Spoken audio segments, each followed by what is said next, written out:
medyo, ayan na naman. Ito talagang si Cheese, talagang he doesn't stop in in showing his inability to preside in orderly, efficiently manner. Bakit kanyo? Abay, nangampanya na naman yung si Dilima doon. Nangampanya na naman eh. Hindi naman pala siya magpipresent ng witness. Ano bang Kaya nga. papel or role did she play except to publicize? Kaya panay. Ito naman si Cheese, napansin mo, kung hindi nag-o-objecto, pumayag naman siya, tama, I will have to stop you na. Pinabayaan mo muna magsalita, saka ka Pero na nag-warning mag-stop. naman siya. Aba, hindi naman kaya mag-warning eh. Interview ho nitong si Congressman Egay Irize sa Billionaire News Channel nung ikalimang sona nitong si Marcos Jr. ang ating pag-uusapan dito sa video na to. Hindi pa ho natin napasadahan to. Gusto ho nating makita kung anong reaksyon nitong Egay Irize doon sa mga pinagsasabi nitong si Marcos Jr. sa kanyang ikalimang sona. Pero bago ho yan, gusto ho muna nating marinig ang mga punto de vista nitong si Attorney Panelo. Doon sa nangyaring ikasampung impeachment, ikasampung araw ng impeachment trial ni VP Sara sa Senado. Pero bago yan, isang like at isang subscribe. Masaya na ho tayo dyan. At sa mga gusto sumali sa ating community, yung join button nandiyan lang ho sa baba. Unahin na ho muna natin ito kay Atty. Panelo. Mega love shoutout sa SMNI dito kay Ma'am Hana at ito kay Atty. Panelo. Palakpakan ho muna natin. Yeah, sila talaga yung isa sa mga parehas kung kumilati sa mga isyu sa ating bansa. Maging dyan sa impeachment, lahat ho, inaano ho nila, ini-interview nila. Walang exemption. Magkabilang panig talagang pinapakinggan ho ng istasyon na yan. Kaya naman, isa ho yan sa ating pinapakinggan, pinapanood dito sa PH Update. Kaya kung di pa ho kayo nakasubscribe sa DZAR 1026, mag-subscribe na ho kayo. Ilan na ba subscriber ng DZAR? Naku, 300,000 subscriber na, palakpakan ho tayo mga. Sinasabi ko pagka talaga ka nagsasabi ka ng katotohanan, mabilis lumaki ang iyong subscriber dito sa YT. Panoorin ho natin itong mga kababayan. Natin, ano ang iyong assessment sa takbo ng impeachment trial, day 10? Humarap yung mga testigo ng House prosecution for the Article 1, all those alleged misuse without po ng confidential funds. Atty. Panelo pagka ikaw nabwisit ka pa kay Cheese, pinatigil na niya itong si Dilima kasi ayaw niya Atty. Panelo yun. Ayaw niya yung tipong privilege speech pa. Opening speech pa. Walang ganon. Dapat latagan na kaagad ng testigo. Yan ang gusto ni Atty. Panelo. Ayaw ko sana sabihin, pero talagang dapat sabihin, yung mga testigo po worthless lahat yun. And useless. Bakit kanya? Why? Ay, may wala naman nung masasabi ito mga ito to prove yung charges ng irregularity ng paggastos ng confidential funds. Kasi yung testimonya nila tungkol sa pag-request ng encashment, pag-release, hindi naman in dispute yan. Kaya nakita niyo yung defense. Walang cross-examination. Talaga naman wala kang dapat na i-cross. So bakit hindi naman kini-question mo? Ang issue dito, irregularity. So there is nothing that this witness can testify to that will prove irregularity because the request for the encashment as well as the release of the money are not in question. Pero dito sa Article 1, sir, yung impeachment trial, may nakikita na ba kayo dito sa nangyari sa represent ng mga witness na may napatunayan yung prosecution na magkatagoy ng culpable violation ng Constitution? Wala nga, kasi nga, yung dalawang testigo, wala yun Parang wala silang prinisinta. Wala ng depensa, no cross. Tama, yun ang tama doon. Kaya yung mga tanong ng mga senador, mawalang galang na po sa inyo. Mabuti si Robin Badilla hindi nagtanong. Kasi sabi ko nga sa'yo, minimenos sila pero matalino ito. Kaya naman magkawasap ka. Mabuti hindi ka nagtanong. Wala naman dapat itanong. Exactly. Kaya natutuwa ako hindi ka nagtanong ka ako. Kasi talagang wala Yung mga tanong doon, mga irrelevant lahat lahat ng mga tanong doon, mawalang galang na ako sa inyo. Kasi Kung ang usapan doon, Si Joel Chuo. Hindi ho siya nakapag grandstanding kahapon diyan sa impeachment trial ni VP Sara. kaugnay sa pag-release, sa pag-request, kung sinunod yung protocol, yun, lahat ng mga tanong nyo relevant. Ay, pero irregularity ho pinag-uusapan nung after the release eh. Kaya, yun yung mga tanong nyo, hindi na ho kailang, unnecessary and irrelevant. Do you think this is part of the fishing expedition in the process po nung the transfer fund? Hindi, media mileage. Oh, the media mileage, okay. But before the witness was presented, Attorney Sal, nagkaroon ng, binigyan ng 5-minute na panahon si Congressman Leila de Lima. Yan, mabuti binanggit mo yan. Yan. That's right. Medyo, ayan na naman. Ito talagang si Cheese, talagang he doesn't stop in in showing his inability to preside in orderly, efficiently manner. Bakit kanyo? Abay, nangampanya na naman yung si Dilima doon. Nangampanya na naman eh. Hindi naman pala siya magpipresent ng witness. Ano bang Kaya nga. papel or role did she play except to publicize? Kaya panay Nagbida-bida kasi si Dilima eh. Ang tuloy napahiya siya, di ba? Dapat kay Dilima, nung ginawa niya yun, sinipa siya palabas ng impeachment court eh. Di ba? Ba't mo? Wala na kang opening statement. Sa sa korte ba? Meron bang opening statement? Di ko alam. Di pa ako nakapanood. Napanood ko pa lang yung yung sa Netflix yung nagpanggap na abogado pero mataas yung magaling, di ba? Oo. Pero dito, impeachment, trial to eh, di ba? Si Dilima gusto niya pang magbida-bida, ipahiya si VP Sara, kung ano-anong kabalbalan talagang naiisip nito mga mga taga-prosecution. Tayo naman kasi dito, in fairness, hanggat maaari, kung sakali mang mayroong mapalabas na talagang testigo, ebidensya na may talagang ginawa si VP Sara, babatikusin natin si VP Sara. Yan ang sinisigurado ko sa inyo.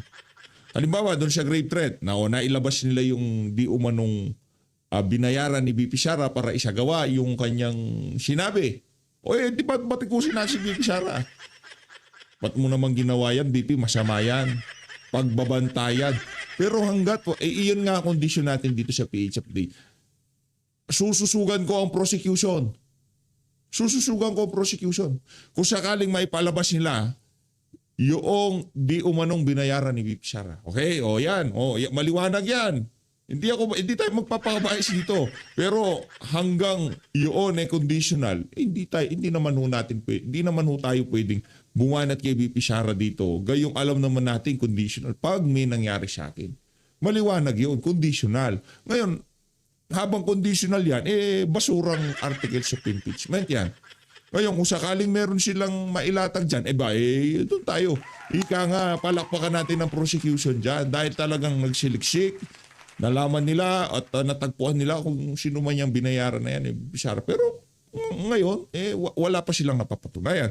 Ngayon, dito sa Article 1 ng itong confidential fund, mga kababayan, mga manager sa bangko. Ilinabas nila mga lehitimong dokumento. Ano mo napatunayan nila? Tinanong, ito ba nakapirma? Ito ba linabas yung pera? Hindi naman sinabi ng depensa hindi linabas yung pera. Ilinabas naman talaga yung pera. Pinambayad nga doon ka sa kanilang mga asset na purumotekta sa ating mga kabataan. Feeling ko kung si VP Sara, Department of Education Secretary, hindi mangyayari yung mga nangyayari ngayon sa ating mga eskwelahan. Yon ang aking peerless forecast. Diba? object. By the way, kahit tapos na teka lang parang kung hindi man tayo nakapag-countdown, gusto ko batiin at paki-comment sa baba, happy birthday, Senator Rodante Marcoleta. Palakpakan natin. Senator Rodante Marcoleta ho natin yan. Happy birthday siya na. Mega love shoutout. Ito naman si Cheese. Napansin mo, kung hindi nag-o-objecto, pumayag naman siya, tama, I will have to stop you na. Pinabayaan mo muna magsalita, saka ka Dahil na nag-warning mag-stop. naman siya. Aba, hindi naman kaya mag-warning eh. Hindi. Kung yung marunong na presiding officer, mag-uumpisa ka pala, oops, stop. Kung halimbawa ako, presiding officer, what is your role here? Are you going to present a witness or not? Pag sinabi niyang, no, Your Honor, I will manifest, never mind. Proceed.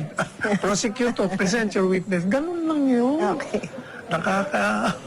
Kakainis eh. Kaya yung, pag after break, hindi na kami bumalik. Pero, Kumain na lang kami.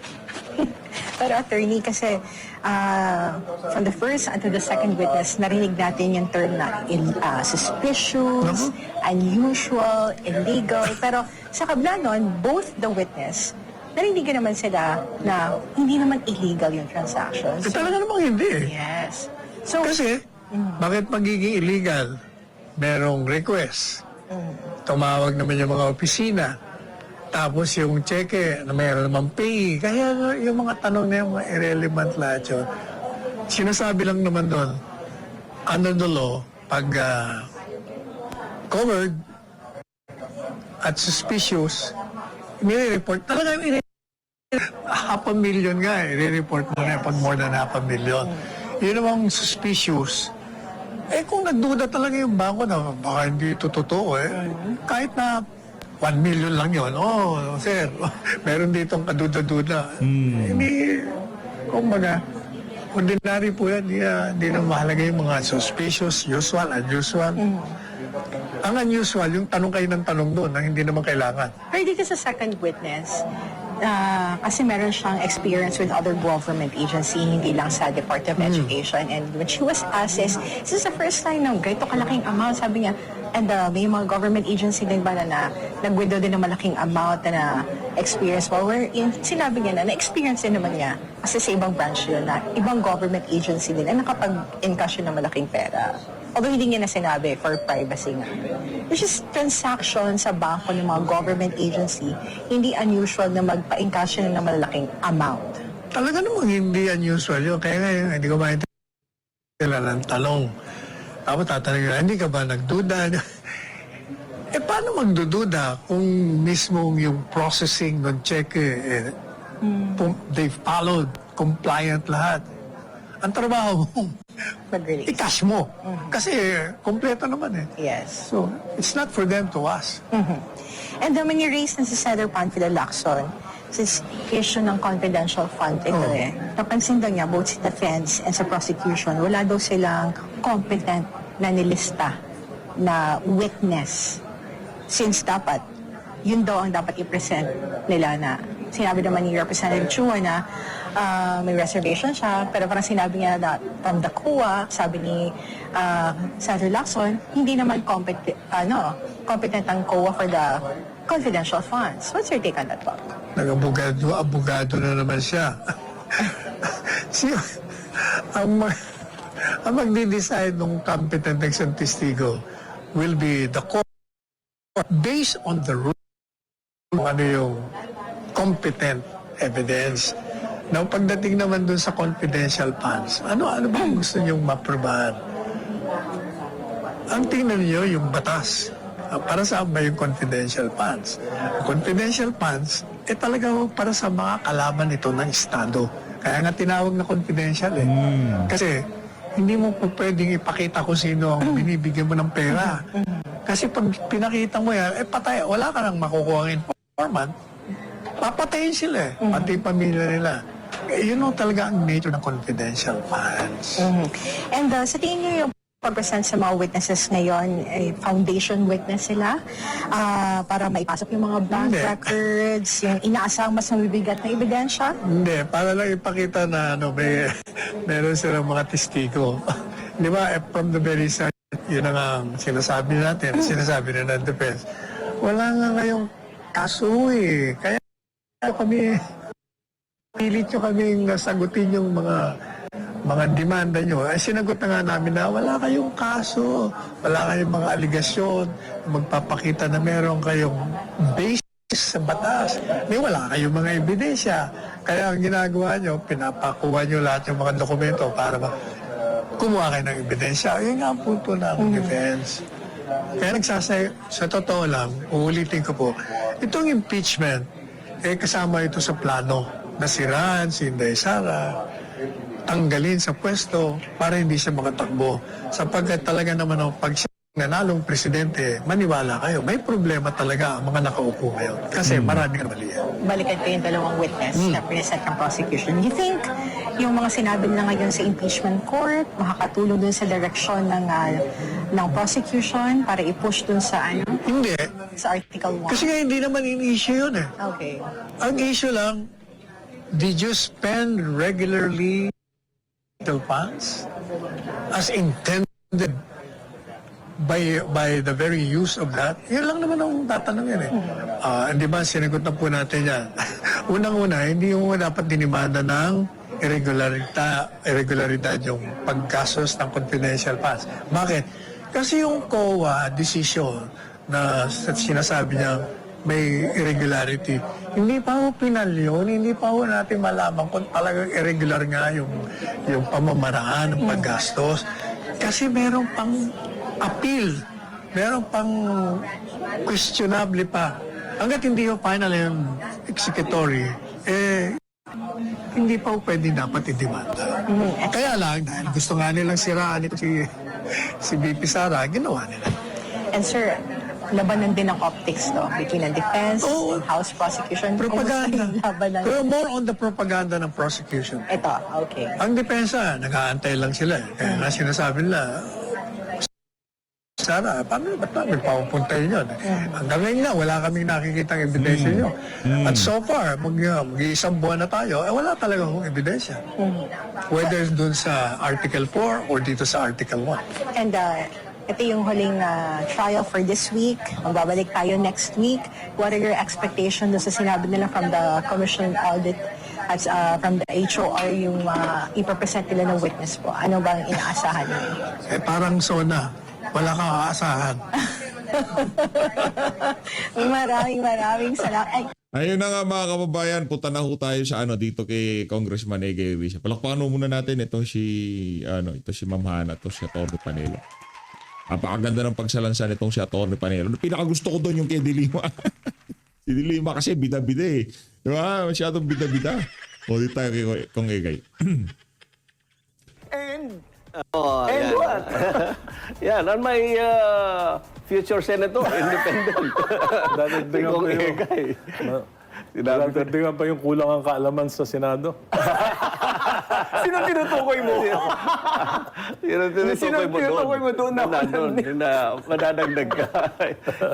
Ikaw talaga. Okay, nag-attend ka ba ng SONA kahapon? Yes, of course. So, ba't hindi mo naisip na mag-boycott? Aba hindi, yan yung duty ko yan to attend the SONA. Kaya nga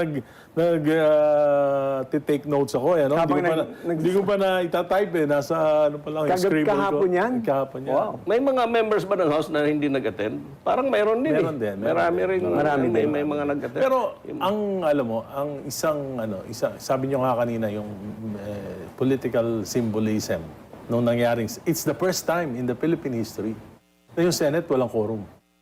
Na nag-attend? Na nag-attend. Only 11 attended the SONA. 13 were absent. Hindi. 13 kasama yung tatlong, wala. Nakulong.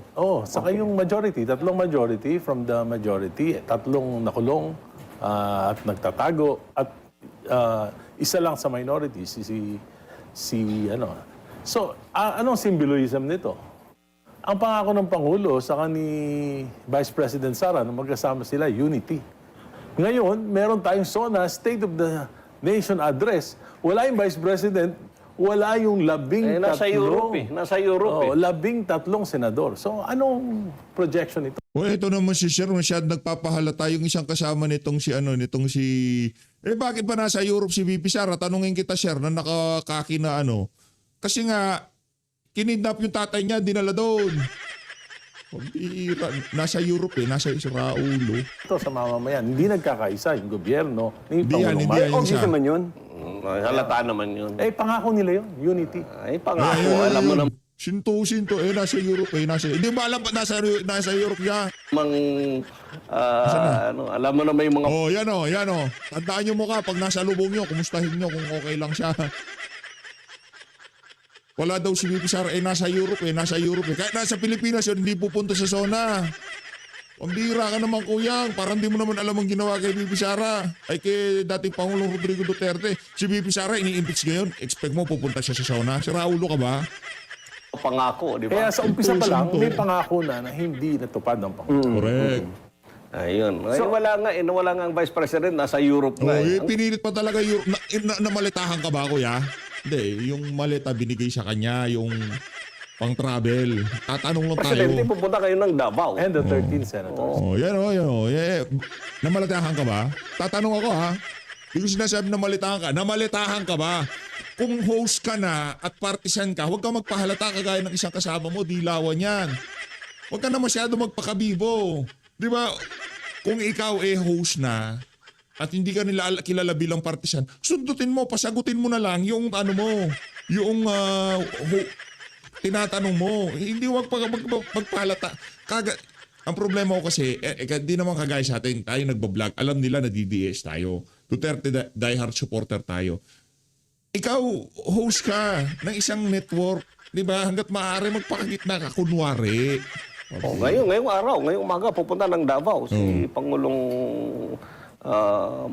BBM, alam ko, kasama yung cabinet. Alam mo kasi updated ka eh. Baka minyon ka din na Malacanang. Di ko sinasabing namalitahan. Nagtatanong ako, bakit iba yung palantik ng dila niya? Baka namalitahan siya. Baka ma-misinterpret nitong matanda na to. Magkasidad lang naman kami yan. Di ba?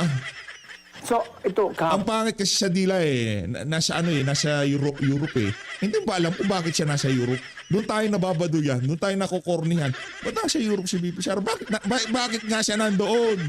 yung Buti pa tong si ano pangalan nito? Itong si attorney, kalimutan ko pangalan. Mas buti pa siya. Hindi niya na sinusugan kasi ang baduy. nag-notes ka pala. So, anong biggest takeaway mo kahapon sa zona ng Pangulo? Wala akong mga takeaway. And I hate to say negative things against the Marcos administration. I'm not happy saying these things. Pero we have to put sense to what's really happening to our country. Kaya Hindi ka ba happy na tatanggalin yung systems laws at mabawasan Nagsona itong si Kuya. ng... bola lang yun, hindi mangyayari Hindi yun. mangyayari yun. Ay, pero sa inyo yun. Sa inyo Brad, ano bang ginagawa dito nito? Dapat kasi anti-Claire kausap nito. Di ka ba daw natutuwa kasi tatanggalin yung systems laws? Huwag mong i-feed yung gusto mong marinig sa ini-interview mo. Magmumukha kang si Raulo. Di ba? Ba't mo i-feed yung gusto mong marinig? Hindi ganyan na nag-interview. Ini-squeeze mo, hayaan mo lumabas sa bibig niya. Kayo naman eh. Asan ba si Atty. Trix? Oo nga, sa bola nga Kongreso. lang yun. Kasi hindi naman feasible yun. Hindi feasible yun. Anyway, Bakit hindi Isa-isayin feasible natin. yung ano? Isa-isayin natin. Bakit hindi Isa-isayin So, feasible? tingnan mo, nakikipagtalo ka pa. Ba't mo ba in-interview si Congressman na Erice kung makikipagtalo ka rin sa kanya? Bakit hindi feasible yun? Bakit? Hayaan mo magpaliwanag. Kaya nga inimbitan nyo siya para ma-enlighten kayo sa mga kabalbalan ni Bangag. Ngayon kung alam mo na pala ang maganda, di huwag ka na mag-interview, mag-vlog ka na lang. Sinto. Ayun, para Yes. magbawas Eh, ng tax sa mga wage earners. Gawa ka na lang ng vlog mo, sir. Mag-collab kayo ni Auntie Claire. Bagay kayo mag-collab. one, di ba? Ang una dyan talaga na iniintay ng tao yung tungkol sa corruption, flood control, mess. Ang sinabi niya lang na sasampahan na ng kaso ng ombudsman, si Speaker Martin Romualdez. Ang ginagawa ng administration, pino-focus nila yung kasalanan kay Speaker Romualdez, kay Saldico. Pero sa totoo lang, maski si Speaker Martin Romualdez, hindi kayang mawala yung 1.8 trillion na salapi ng bayan kung walang cooperation, collaboration with the members of the cabinet of the Marcos administration. In fact, during my Magagalit sa iyo yan. Susumbong ka niya sa Malacanang. petition sa Supreme Court sa unprogram Bira to appropriations, siya. nilabas ng DBM yung mga saro na pinirmahan ni former Secretary Pangandaman. Lumabas doon, pinirmahan niya yung mga flood control payments. Kabilang na yung mga nasa unprogram appropriations. So, hindi ako maniniwala na hindi alam ito ni Secretary magantay ka Pangandaman. lang. Magantay ka lang, sabi ni Boy. Magantay lang kayo. Hindi. Ayoko na. Isa pa kuyang. Isa pa. Ano nang toko, anong ginagawa mo dyan? Yung kasama mo nananahimik na. Nananahimik na tong si... Pangalan to. Comment nyo nga sa baba. Basta dilawan yan. Ano magantay ka lang. Ba't mo ibinibida si Boying? Ito nga first hand nakikita niya sa House of Representatives. Anong...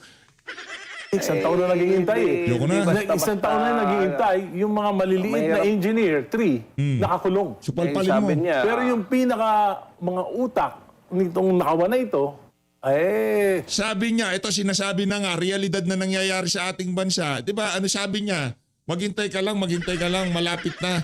Anak ng toko, balik preliminary investigation. Paano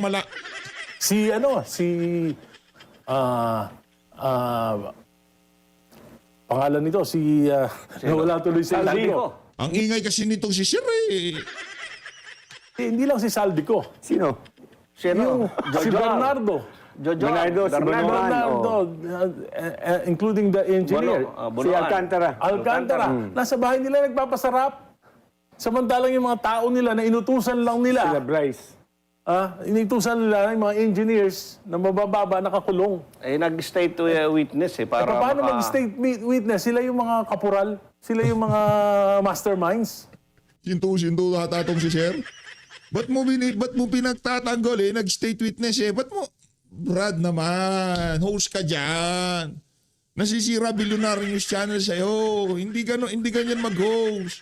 Hayaan mo dumakdak ang kinakausap mo. Hayaan mo siya magsalita. Huwag mong kontrahin.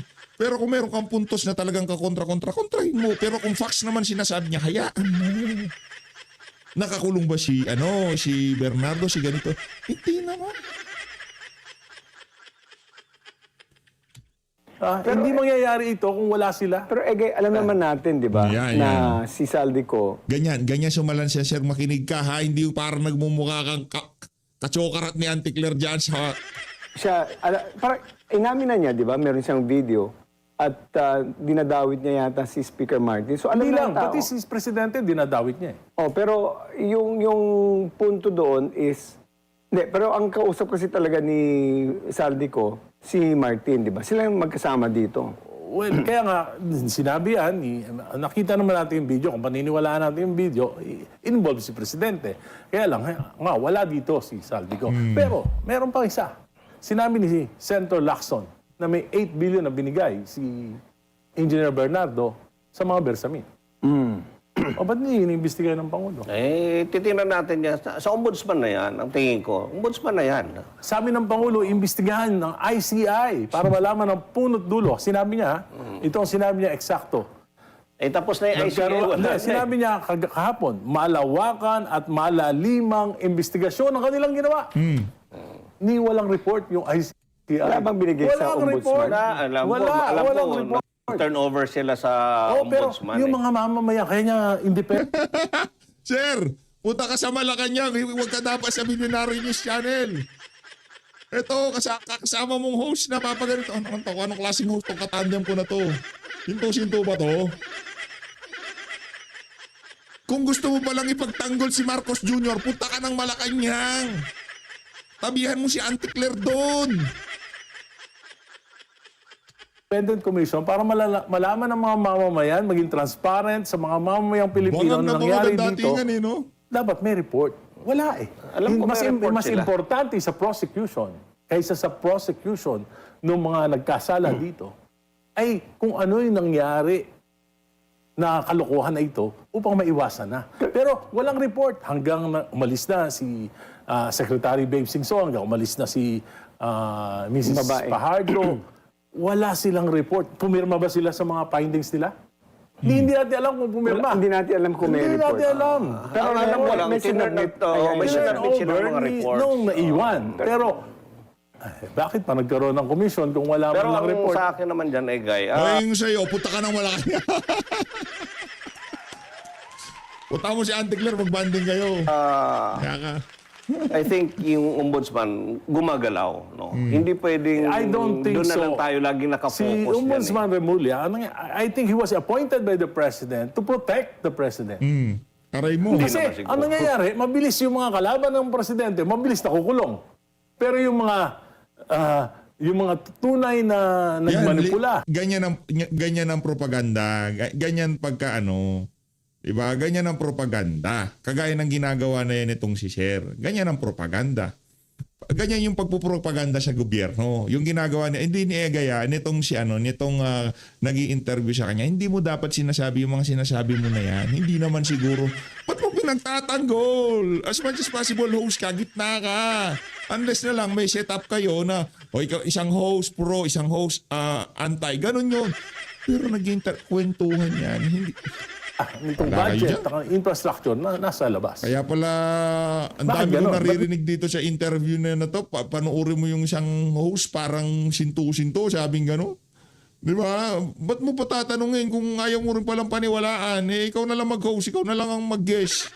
Nauuna yung kalaban. Parang na-weaponize yung Office of the Ombudsman to protect the interest, the political interest of the President. So ang question dyan is really a question of ano ebidensya meron. So ang tingin mo, meron ng ebidensya laban sa lahat pero inuuna lang ang mga...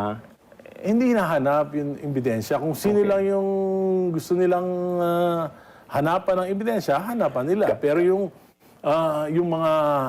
mga talagang sacred cows, yun yung pinoprotect. Pero kagabi, sinabi ni... And I suppose this will apply to whether you are minority or administration. Dinipensahan ni former Senator Coco Pimentel sa on point ni Pinky na Martin Romualdez enjoys the Daway pa nga siguro. presumption of innocence. That applies to everyone naman, di ba? Oh, kaya nga, hindi naman nasasampahan ng kaso. Paano nga natin malalaman? Nauna sila Jinggoy, nauna sila Marcoleta, nauna sila Mike Defensor.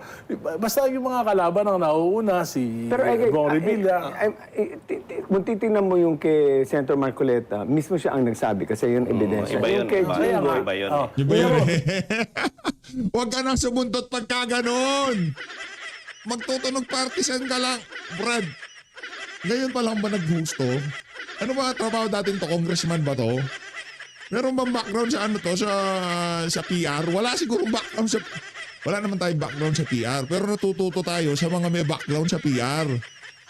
Diba? Hindi tayo wala akong proper training. Aminado ako dyan. Pagdating sa PR. Pero yung base sa aking pag-obserba, kagaya sa mga magagaling na PR, diba? Hindi nila ginagawa yung ginagawa nitong si magbabayad. Jinggoy It at is the saka kay, obligation of the Yes. President na unahin. Bakit? Kasi may kaugnayan sa kanya eh. Caesar's wife.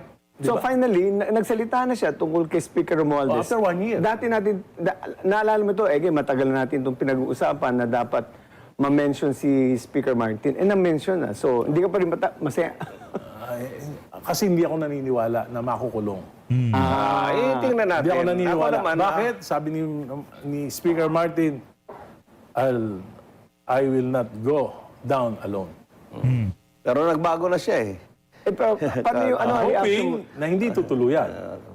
Hoping. Kaya nagbago siya ng statement. Hoping na hindi Kung tutuluyan. hindi siya tutuloy, hindi niya napako na naman yung pangako ni... Sanay naman mapako. 1 million houses. Aray 1 ko. Tawa na lang tong si Sir. million houses per year. 20 pesos aray na ko. bigas. Oh. Ang daming pangako. In fact, meron akong lahat ng mga pangako niya sa mga nakaraang sona niya, meron akong tinignan ko. May Doon tali sa, siguro yung 15 lang na tinignan ko, 2 lang yung natupad. Ano yung dalawa? Of course, yung Pogo. Okay. Yung banning ng Pogo. Pangalawa, sa tingin ko, although At sila na nagpupogo. siguro half-baked, yung tungkol sa education, na promote yung mga teachers bago mag-retire. Oh, at may least 85, okay, yun, mas 85,000 okay lang. yun, mas okay yun. Pero in terms of classrooms, Pareho pa rin. Mahina. 160,000 pa rin yung Wala, hindi lang wala. naman sa kanya kasi during the time of President Pinoy, 0 backlog na tayo eh. May dagdag pa. Oo, may dagdag May na. 60 plus thousand na backlog. We did 89,000. Yeah. something So plus. ngayon, ang ginawa during the time of the 6 years of Duterte, saka 4 years sa kanya, balik sa 160,000. Ano nga? So, hindi Kasi lang nga, naman siya. Ang daming ano diyan ang daming factors diyan. Yung issue ng corruption nga, lahat nag-ingat, lahat pabago-bago Saka yung yung mga sinabi niya program na- of works. Nakatipid dahil bumaba yung presyo. Hindi, binalik na. Yung dating presyo sa DPWH, balik na sa dati. Balik sa Which dati means- ang arrangement. O yung presyo ng bawat materials cost, balik na sa dati. Meron na silang dupa. Kasi walang Alam ko yung market, hindi, alam ko market Wala kasing wala na nagbibid. So, dahil kung yung binabaan nila ng mas ibig sabihin, mababa pa sa market value, So ibig sabihin, padded na ngayon yung mga hindi ko sinasabing padded. Basta bumalik sa dati. Which, ano yung Kaibigan dati? natin si Vince. Nakausap mo ba si Sec Vince tungkol dyan? Well, hindi ko alam kung anong ginagawa ni Secretary Vince. Hindi ko siya nakakausap. Except nung kinausap nila ako na sabi nila na ang tingin daw ng Palacios, kaya ako critic ay supporter ako ni Sara Duterte. Sabi ko naman, paano ako magiging Duterte? Kayo yung mga Duterte, nag-aaway lang kayo. Ako, matagal na rin akong critic ng mga Duterte. Saka hindi kayo magkakasama because independent meron kami, senator talaga to siya, may no? policy difference kami. Bakit? Ano? Ano pang sinabi sa Violent war on drugs? Ano pa saka sinabi yung sa iyo ni Sec political Vince? Ano pa? dynasty. Ay, Ha? ano pang sinabi sa iyo ni Sec Vince? Sabi niya, kasi daw yung mga salita ko nakakalakas sa mga Duterte. Sabi ko, mali yan. Yung mga mali nyo, yun yung nakakalakas kay Presidente Aray ko. Duterte. In your face, Sabi niya, ba't Vince. di mo kami Ito kung tulungan? sa projects, meron ba siya sinabi? Ano? Sa projects mo, sa Caloocan, sa distrito mo? Hindi, ang parang gusto nila, yung nakikita ko mali, sabihin ko tama. Para magka-proyekto ko. Kung Yan si Sir, yung nakikita niya sa ombudsman na mali, sinasabi niya pa ba? hindi, Pero zero. again, may flood control project ka ba sa Caloocan? Aray Hindi, wala pa mo, akong proyekto, kahit isa. Sir. Talaga? For 1 year. Alam mo, Sir, Hindi, ha? pero Zero. since 2020, pagpasok nila, naging congressman mo ngayon, wala pa? Wala, zero. Walang project at all? Wala. Yung- Dati nung nasa majority, minority, senior deputy minority. Wala pa naman kasi first time pa lang. Hindi na-release yung aking mga... Actually, yung isang proyekto, pinaliwanag ko kay Secretary Vince, dyan sa C3, bumabaha dyan sa may riles ng tren eh. Okay. Yung dumadaan dyan yung mga trucks, trailers, logistics from different parts of the country to the pier, sa port. O, sa may C3. Sabi ko, kasi bumababa pagdating sa riles. So sa solution, dapat itaas yung riles para maitaas din yung kalsada. So napondohan yon sa pamamagitan ng 2026 national budget. Hindi nila ni-release yung sarong. Hindi so pa ngayon nare-release. tagulan, edi Baha na. hundreds of millions in trade ang mawawala sa Pilipinas. Dapat Because of politics. Wait, dahil sa ikaw ang nandoon, Oh, kaya yes, hindi nila yes, yes. nilalagay Because of sa araw? politics. Because of dahil politics. perceived na critic ka? Yes. Sabi nga ni Secretary Vince, sisiruhin niya daw ako. Sabi niya? Sinabi niya. Sabi ko nga, ano ka ba? Secretary o politiko? Ano sabi niya? hindi. Yun ang sasabihin ko sa budget hearing. I-erase mo kasi lalabas na sa ano. Scoop yan dito. Hindi ko rin alam yan. Oo. So ano ang tingin mo sa kaso na ang tinitinan ng ombudsman kasi graft charges lang. at hindi plunder. Sang-ayon ka ba dun sa Basta ang possible sabi ni crime? Presidente, pakukulong niya. Maya naman ngayon, pakukulong niya. At hindi naman mangyayari itong budget and infrastructure anomalies na to without the Speaker, without the Senate President, and without the cooperation of members of the Cabinet. Pero ano yung mga, sino alam mo mga contractors na isusunod daw sa ombudsman? May balita ka Oo, ba? nauna na si Congressman Jojo Ang. Well, yun na nga eh. Matunog si Congressman Guardiola, yung pangalan ng parating matunog. Pero I think yung mga ifa-file sa kanila yung pwedeng mag-bail. Pero sa tingin mo ba itong mga contractors dapat talagang kasuhan? Pag kinasuhan sila, may possibility, especially kung ikukulong sila, na magtuturo sila. Correct. At pag nagturo sila, baka umabot hanggang sa pinakamataas. Kaya mahirap. Mahirap palagay ko. I don't think that may makukulong pa na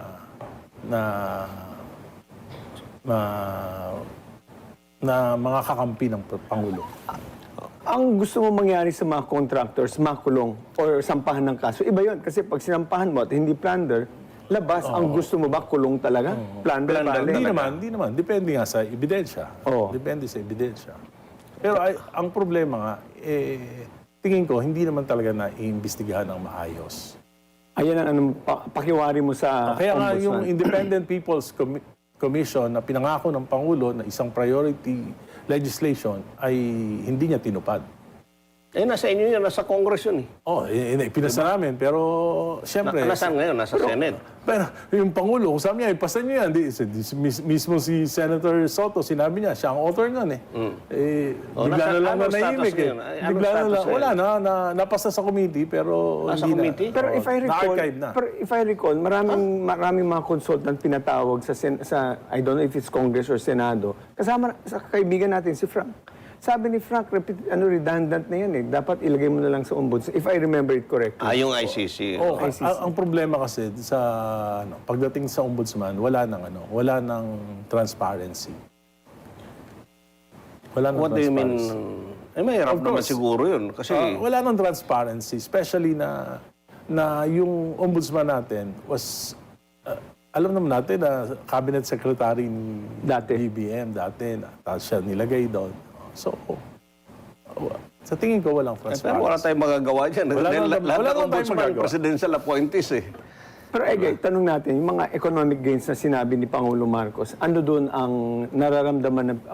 unang-una, naniniwala ka ba? Pangalawa, kung meron kang maalala mga economic gains, nararamdaman ba ng mga Pilipino? Well, paano mararamdaman? Ang mga binanggit niya yung mga, parang mga band-aid solutions, ayuda, the same thing. Saka,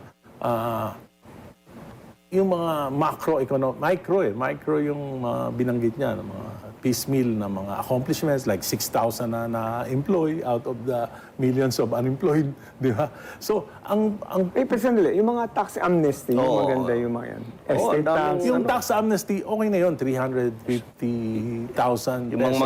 mga may utang sa DAR, Okay yung mga naman ganun, yan. Wala namang SSS, problema. GSIS, Wala namang and problema. others. Wala namang... Kasi okay yung naman tama yun sa ordinary Filipinos Pero sa tingin ko, yung macroeconomic, dyan tayo nagkakaroon ng... Tulad ng ano? For example, ano yung plano niya para ibaba yung inflation? Okay. Pinakamataas yung sa Asia yung inflation rate sa Pilipinas. Pangalawa, anong plano niya para makahabol yung GDP? Ng projections for the last 4 years, bagsak, hindi natin naabot yung projection. Ang last quarter, first quarter, 2.8% ng GDP. Ang second quarter, 3%. Ngayong second quarter, 2.8%. Lalabas sa August, itong third quarter. Ang projection ng mga experts, mga nasa 1.4 to Ang 2.6 inflation? ang GDP natin. Ang GDP. For the Pero third quarter. akala ko sa third quarter naglalabas na ng pera for public infra sa DPWH. Hindi ko alam, pero yan yung projection. So, ibig sabihin, ano yung plano niya pang matagalang in the next 2 years para iangat natin yung GDP, ibaba natin yung inflation, pagkatapos ang rate ng pag-utang natin, 9 to 10% a year. Ibig sabihin, umuutang tayo para sa mga proyekto na mag-aangat na ekonomiya natin, pero ang taas ng pagtaas ng utang natin, pero ang baba naman Yan ng ang growth sinasabi natin. ko, dapat mga economic managers magpaliwanag dyan. yan, di ba? Yan Yan ang mga subsona. Pero anyway, ito, sa ano din, ito direct sa mamamayan, sa simpleng tao, yung guarantee letter. Okay, sanay kayo dyan. Kayo mga sanay dati. kayo dyan, mga congressman. Sabi niya, hindi na kayo lalapit sa mga politiko dahil nandyan na, may portal, may e-gov, etc. etc. And, yung Agree ka ba doon? Agree ka ba Tanggalin doon ng na- guarantee letters? Ang problema ko lang dyan yung absorptive capacity ng Department of Health para makapag-reach out sa mga nangangailangan.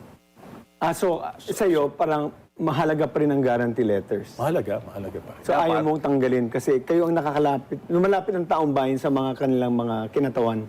Yes, of course. Even the local governments, malapit sila sa national Lalo na government. sa local government.